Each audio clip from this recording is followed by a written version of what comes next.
자리에 모두 앉으시겠습니다. 참으로 좋으신 주님의 위로와 평화가 오늘 예배에 참여한 저와 여러분에게 늘 함께 하시기를 주의 이름으로 간절히 축원드립니다. 네. 가을이 깊어져 가고 있음을 느끼게 됩니다. 그렇죠? 공기도 선선해지고 하늘도 높아지고 우리의 마음도 왠지 정숙해지고 맑아지는 것만 같습니다. 한 주를 살아가면서 늘 주님 안에서 우리의 마음을 비추어 보고 하늘 밑에 사는 우리지만 하늘을 누리며 살 수 있는 거룩함의 삶으로 매일매일 살아갈 수 있기를 다시 한번 간절히 소망합니다. 오늘은 교회력상 교육교 교육진흥 주간으로 삼은 주일입니다. 세상의 소식과 거짓된 이야기들이 많은데 그것들이 아니라 참된 길, 진리, 생명의 말씀, 예수 그리스도의 복음, 이것들을 삶에 이루어가고 또 그럴 수 있도록 함께 나누고 함께 베풀고 함께 가르치고 또 언제나 내 자세가 연약하여서 배움의 자리가 겸손함으로 나가는 그것을 기쁨으로 여기고 주의 말씀을 하나씩 알아감을 우리의 즐거움으로 여기는 저와 여러분 될 수 있기를 간절히 소망합니다. 그래서 제가 오늘 본문의 말씀을 여러분과 함께 나누면서 이것이 우리에게 참된 진리의 말씀, 지혜의 말씀이 될 수 있기를 소망해 봅니다. 저는 오늘 이 본문의 말씀을 붙잡고 참 많이 신음을 했어요. 이 말씀을 다음 주도 똑같이 이 구절을 가지고 할 건데, 그래서 오늘 저희가 웨슬리 목사님이 했던 설교 본문을 계속 주제로 가고 있거든요. 동일하게 주어진 말씀인데, 원래 이 본문의 말씀을 웨슬리 목사님은 올바른 재물관에 관한 이야기로 이 말씀을 적용했습니다. 그런데 이 말씀을 계속 묵상하다가 그 이전에 먼저 우리가 나눠야 될, 먼저 우리가 함께 반드시 짚고 넘어가야 될 이야기가 있다는 것을 제 마음속에 부딪혔어요. 그래서 이 말씀 가지고 저와 여러분 안에 정말 하나님 앞에 우리가 누구인지, 하나님 우리에게 어떠신 분인지에 대해서 다시 한번 좀 되돌아볼 수 있는 시간이 되었으면 합니다. 우리가 지금 본문의 말씀을 보면 소제목이 붙어있는데 사람마다 다른 성경책마다 다른데 옳지 않은 종에 관한 이야기, 불의한 청지기에 관한 이야기 뭐 이렇게 써있어요. 오늘 본문의 말씀 속에는 어떤 주인의 재산을 관리하는 종에 관한 이야기가 나옵니다. 그러니까 불의한 사람입니다. 왜 불의하냐면 1절 말씀 보니까 주인의 소유를 막 낭비했다고 해요. 근데 이 소문이 주인의 귀에 들어가 버렸어요. 완전 범죄는 없다고 계속해서 주인의 곳간을 빼먹다 보니 어느 날 그 소문이 들어갔습니다. 주인이 이 사람을 불러들였어요. 그래서 묻습니다. 너에 대한 이야기가 들려오는데 네가 내 재산을 함부로 하였다고 하더라. 그래서 이 사람 어떻게 해고시켜버렸어요. 너 이제 곧 해고할 거야 하고 너 장부 좀 갖고 와라. 우리 오늘 개혁개정과 성경에는 그런 말이 없지만 원어 성경의 잘 뜻을 헤아려 보면 뭐라고 되어 있냐면 네가 가지고 보관 장부를 세망했다라고 되어 있거든요. 일단 갖고 오라는 거죠. 이제 곧 이 불의한 종은 해고당하여서 쫓겨나게 됩니다. 근데 이 종이 오늘 본문에서 읽어봤지만 쫓겨나고 다음을 생각해보니까 막막한 거예요. 지금까지 뭐하며 살았냐면 주인의 재산 관리하고 그거 보관하는 것만 갖고 그걸 재능으로 여기며 살았는데 이제 쫓겨나면 일을 하기도 힘이 없고 남에게 구걸하기도 부끄럽고 뭘 하고 먹고 살지 막막한 겁니다.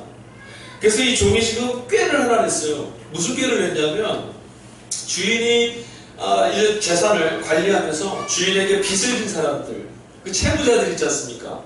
그들을 불러다가 그들의 그 채무를 다 반으로 탕감해 줬어요.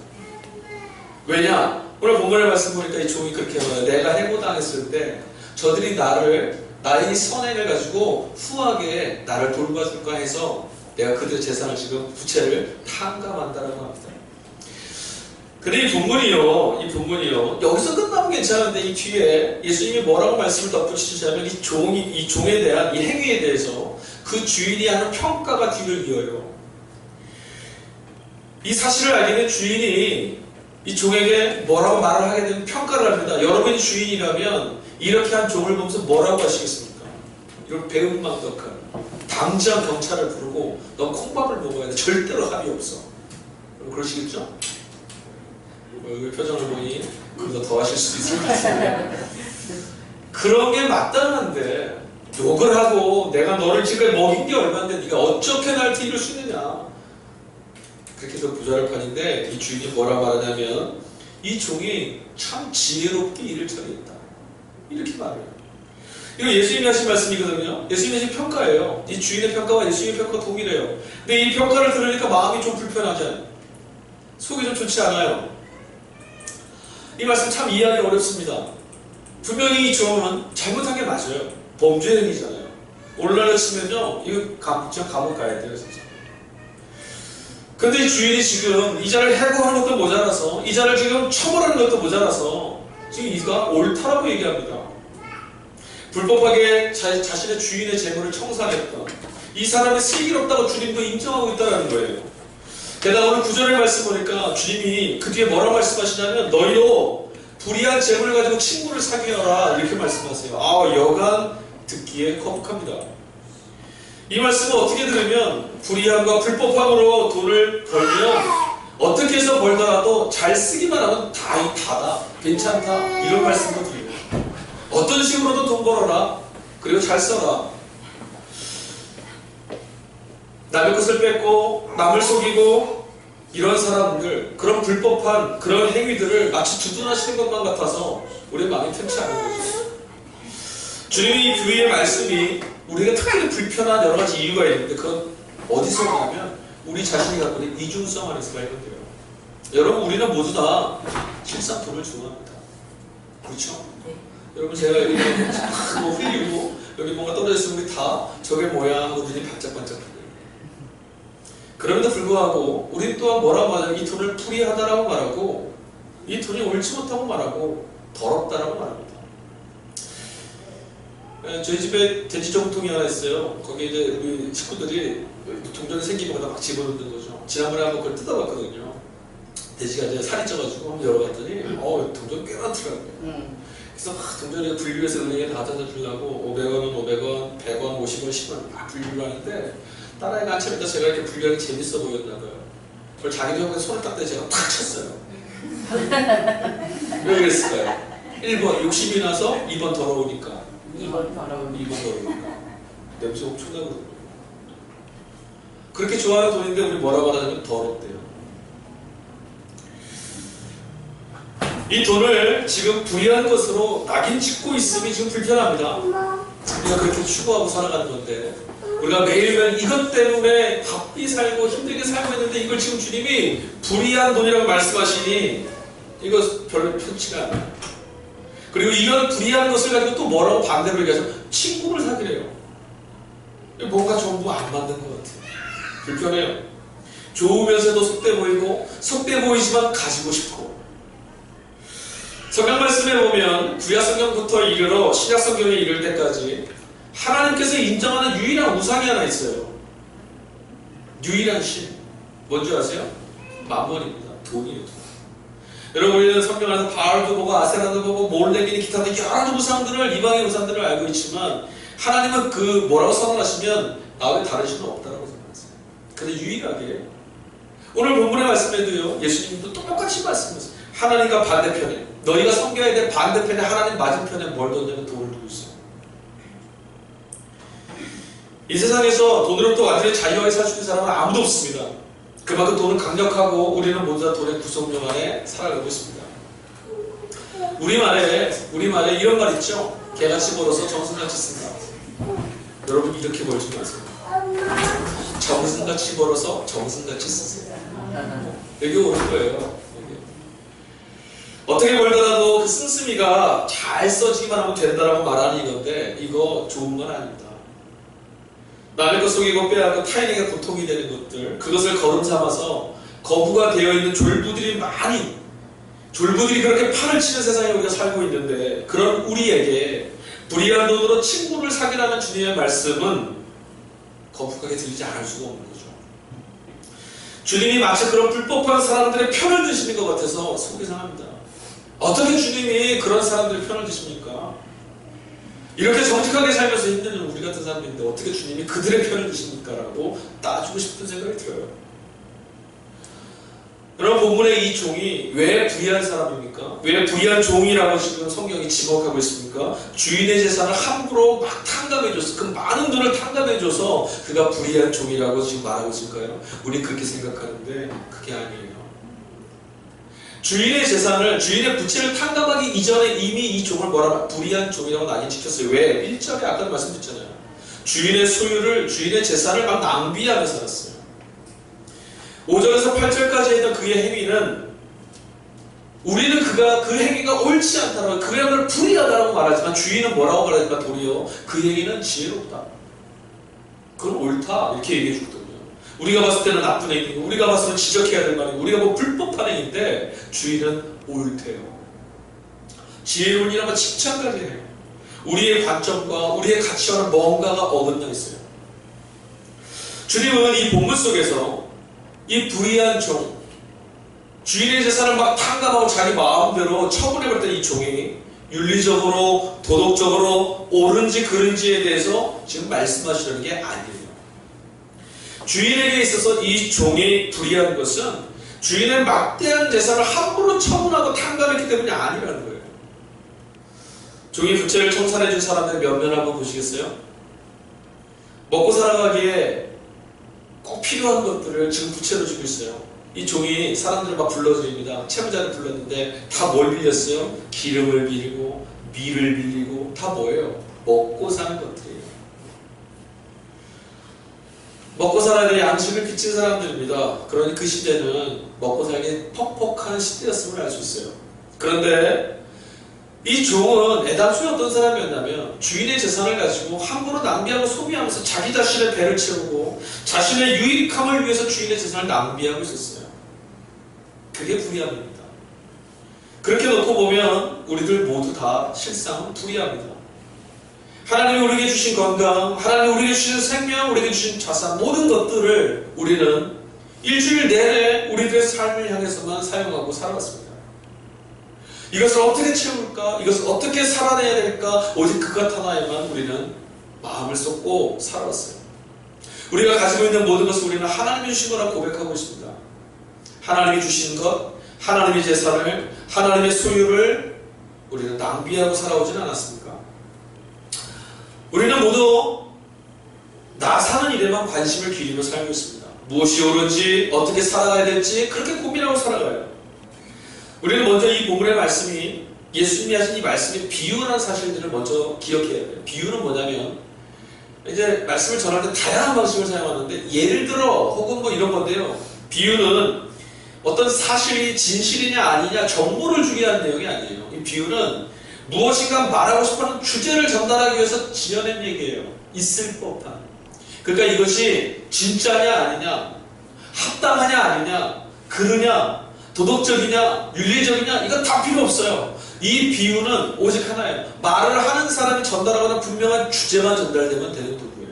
그러면 우리는 오늘 본문에서 예수님께서 이 종에 대해서 두둔해야 되냐 아니냐 불쾌함 이전에 무엇을 먼저 생각해야 되냐면, 이 본문을 통해서 지금 예수님께서 무엇을 말씀하시려고 하는 거냐, 이 본문의 이야기를 통해서, 이 불의한 종의 이야기를 통해서 우리에게 무엇을 들으라고 지금 말씀하시느냐를 우리는 주목해야 하는 거죠.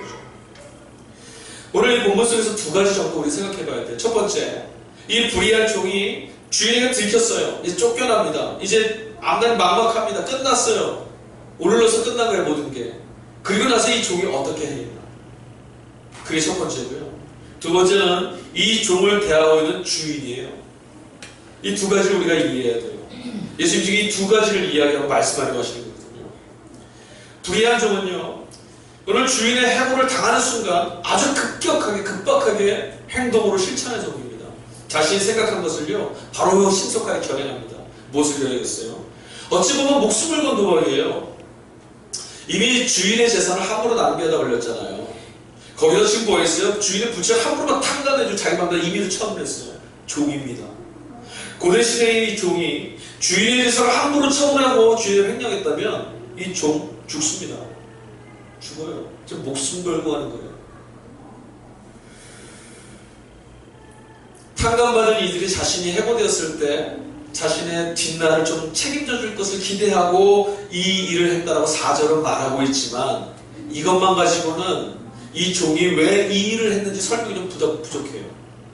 어떻게 뒤에 일을 기대하면서 목숨을 걸고 이 일을 하겠어요? 이 일이 주인에게 안 들어가겠습니까? 주인이 자신의 부채를 이 종이 쫓겨나기 전에 다 처분했다는 거 모르겠어요? 알면 어떻게 됩니까? 바로 끌려가는 거죠. 그럼 죽는 거예요. 나중에 비슷한 가운데 부채무자들이 나를 그거는 꿈 같은 얘기고요. 지금 당장 주인의 손에 끌려가 죽을 수 있는 거죠. 그런데도 이 사람이 지금 뭐였냐면 자신이 생각한 일들을 신속하게 결행합니다. 눈앞에 있는 처벌을 생각하지 못할 만큼 어리석은 자 아니에요. 셈에 능한 사람은 지혜로운 사람이거든요. 대체 그가 믿고 있던 꿍꿍이가 뭐였을까? 도대체 그가 뭘 믿고 이런 말도 안 될 일을 지금 저지르고 있을까? 오늘 우리가 이 본문을 보다 잘 이해하기 위해서는 이 본문의 바로 앞장에 있는 15장 말씀을 좀 이해해야 돼요. 왜냐하면 이 본문의 예수님의 말씀은 15장부터 이어지고 있는 거예요. 15장에서 주님이 계속해서 사람들에게 모인 사람의 이야기 말씀을 하시는 이 중에 한 얘기거든요. 이 토막이. 15장에는 이런 얘기 세 덩어리가 있어요. 우리 다 아는 얘기입니다. 첫 번째, 잃은 양에 관한 이야기. 다 아시죠?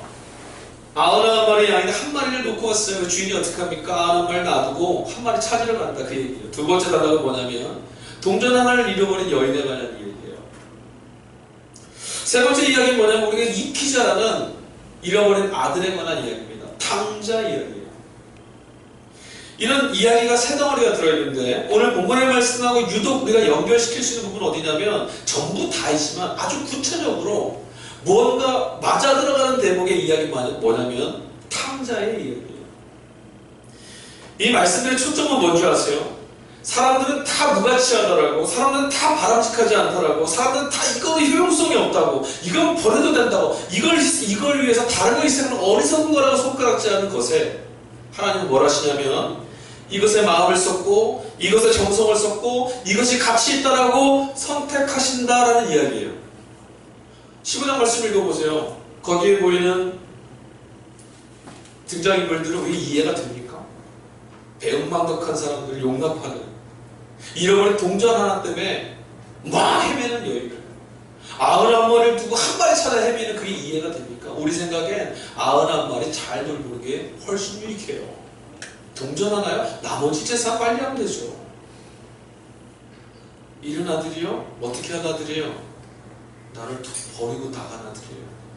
근데 성경은 뭐라 주고 그냥 그들을 대하는 사람들의 마음을 우리에게 자꾸 읽혀줘요.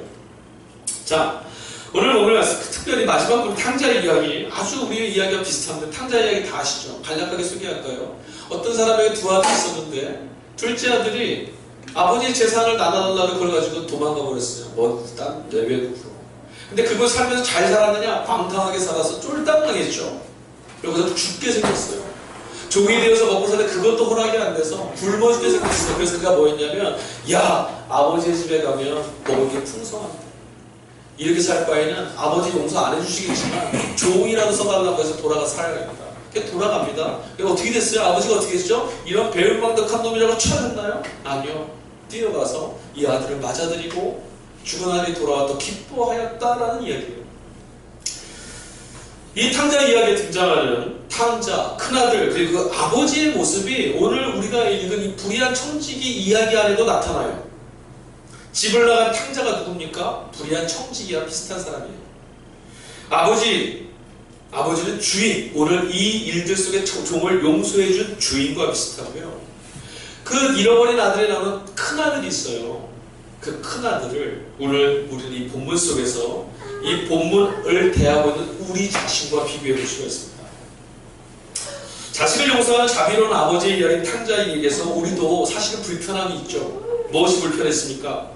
큰아들 입장을 생각해보니까 불편해요. 아버지를 버리고 배우고다가 그 둘째 아들을 위해서 아버지가 잔치도 버리고 재산도 다 줘서 탕진에 나머지 재산은 또 주려고 그래요. 화딱지가 나는 거예요. 나는 아버지 곁에서 종노릇 하듯이 열심히 일하고 섬겨줬는데 나를 위해서 잔치 한 번도 해준 적 없고 칭찬한 적도 없는데 아버지 둘째는 모자란 게 있다고 막 칭찬하고 사는 거예요. 그래서 큰아들이 화가 볼멘 듯이 막 터져나오죠. 근데 그 마음이 우리도 똑같아요. 이해가 되진 않아요. 아버지에 대한 큰아들의 억울함은 오늘 불의한 종을 칭찬하는 주님을 이해할 수 없는 우리의 마음과 같아요. 그 불의한 종을 어떻게 칭찬합니까? 우린 이해할 수가 없어요. 어떻게 주님이 저런 자들을 불법과 불의함으로 재산을 모으려고 하는 그들을 두둔하시는가? 우리는 이해할 수가 없어요.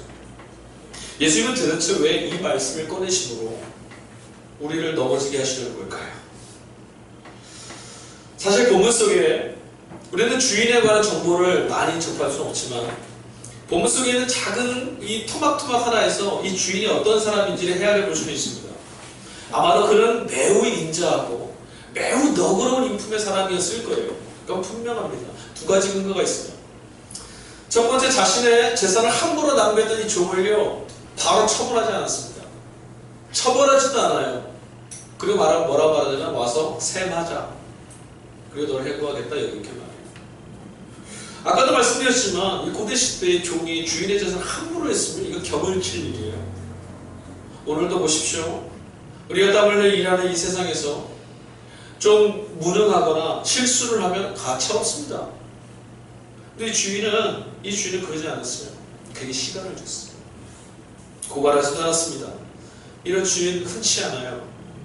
두 번째, 이 불의한 종이요 함부로 탕감했던 재산을 한번 보니까 이 손실이 엄청나더라고요.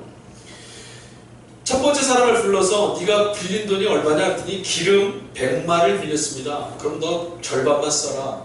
두 번째 사람이 가서 뭐래요? 너는 얼마나 빌렸냐? 밀 100석을 빌렸습니다. 50만 써라 이렇게 얘기해요.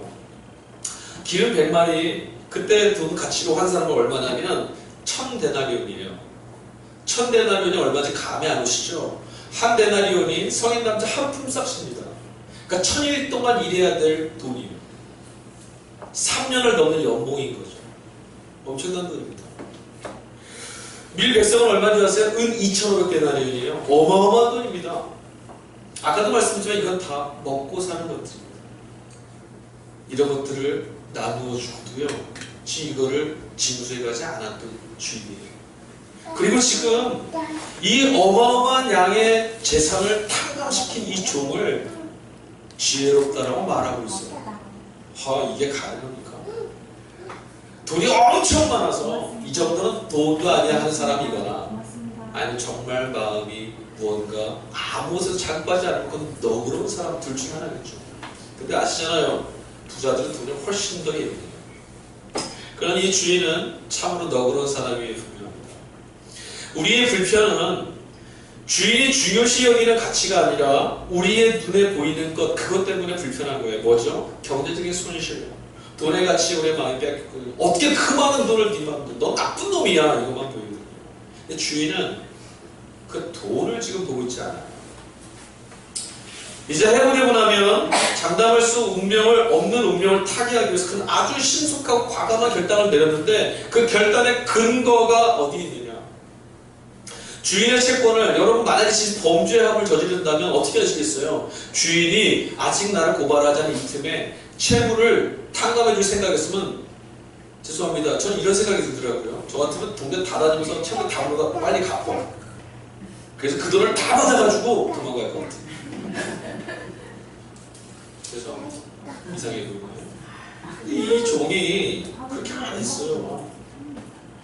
채권을 다 탕감해줘, 그 절반을 탕감해줘요. 그 이유가 뭘까요? 채무자들의 호감을 살기 위해서 그뿐만이 아니라는 거예요. 너그러운 주인의 성품에 기대어 있지 않고는 이 종은 그런 얘기를 할 수가 없어요. 그는 주인의 성품을 알고 있었어요. 그리고 그 주인의 너그러운 성품에 자신의 운명을 한번 걸어본 거예요. 그가 긍휼함으로 용납하는 주인임을 알고 있었고 그런 주인을 믿었기 때문에 그는 이런 일을 할 수 있었던 거죠. 주인이 만약에 너그럽지 않은 사람이라면 주인이 용납함이 없는 자비로움이 없는 사람이었다면 이 비유의 말씀에 애당초 성립 안 됩니다. 그는 죽는 거예요. 지금 예수님은 이 말씀을 통해서 이 비유의 말씀을 통해서 불의한 가운데 살고 있는 우리를 용납하고 계시는 주인 지금 하나님 이야기를 하려는 겁니다. 여러분 아까도 말씀드렸지만 예수님 사실 이 당시의 세계에서는 사람들이 다 뭐라고 말했냐면 저 사람 나쁜 사람이라고 말하고 저건 죄인이에요 말하고 쓸모없는 사람이라고 말하고 이런 시대였어요. 근데 예수님 찾아오셔서 뭐 하셨죠? 세상에 조롱하는 그들에게 같이 조롱하셨나요? 아니요. 세상이 저 사람은 무능하니까 우리 조직에 우리 공동체에 필요 없습니다 말하는 그들을 예수님도 그래 너는 별 볼 일 없으니까 너 저기 가 있고 너희를 잘하는 우리끼리 같이 한번 이러셨나요? 주님은 언제나 누구에게 찾아가셨냐면 죄인들에게, 사람들이 손가락질하는 사람들에게, 사람들이 저 사람은 하나님께 저주받은 사람이야 말하는 그들에게 찾아가셔서 너희가 하나님의 자녀라고, 너희야말로 하나님의 관심 속에 있는 그 사람이라고 이야기해 주셨습니다. 우리는 스스로도 부족하고 연약합니다. 아니, 우리는 모두 다 사실은 우리의 운명은 하나님 앞에 다 심판 앞에 서 있는 죄인이에요. 하나님의 것을 가지고 하나님 앞에 당당하게 살아낸 사람 아무도 없습니다. 우리 모두 주인이 셈하자고 하면 그의 심판 앞에 서야 되는 사람들이에요. 근데 우리의 마음은 불편해요. 저 사람은 나쁜 사람이니까, 저 사람은 도둑질했으니까. 근데 주님은 그 종의 그 불의함을 보지 않고 있어요.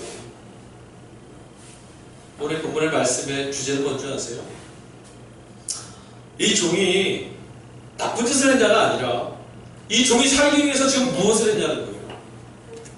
본질적인 게 뭐냐는 거죠. 여러분, 바리새인과 서기관들, 그 당시 종교인들은 뭐 했는지 아십니까? 저 많은 사람들, 고통받는 사람들에게 부정하다, 선하지 않다, 옳지 않다 뭐 이러면서 반대로 자기들은 옳다, 우리는 선하다, 우리는 하나님 백성이다 이러고 살았어요.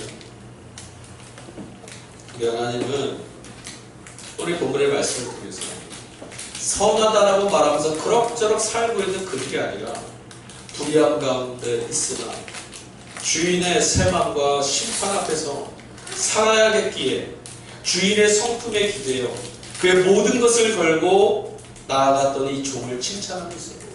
무슨 말이죠? 우리가 우리의 서 있는 자리에 하나님의 선하심, 죄인을 용납하시고 우리를 받아주신 하나님께 우리의 운명을 걸고 주님 앞에 나아가자는 거예요. 우리 다 불의한 종이거든요. 하나님 우리를 용납하시고 받아주신 근거가 예수 그리스도를 믿음으로 아니겠습니까? 만약에 하나님이 우리를 용납하시는 근거가 너희의 선함 가운데 있다라고 말하는, 돈이 지배하고 있는 이 세상에서 너희가 부유했으니까, 너희가 업적이 많으니까 이렇게라고 말씀하신다면 누가 과연 그 셈 앞에서 구원받을 수 있겠습니까? 여러분, 우리의 최선이 뭘까요? 우리가 오늘 할 수 있는 최선은 뭘까요? 제가 지난주에 같이 전도 나갔다가 어떤 분들이 이런 말씀 드렸어요.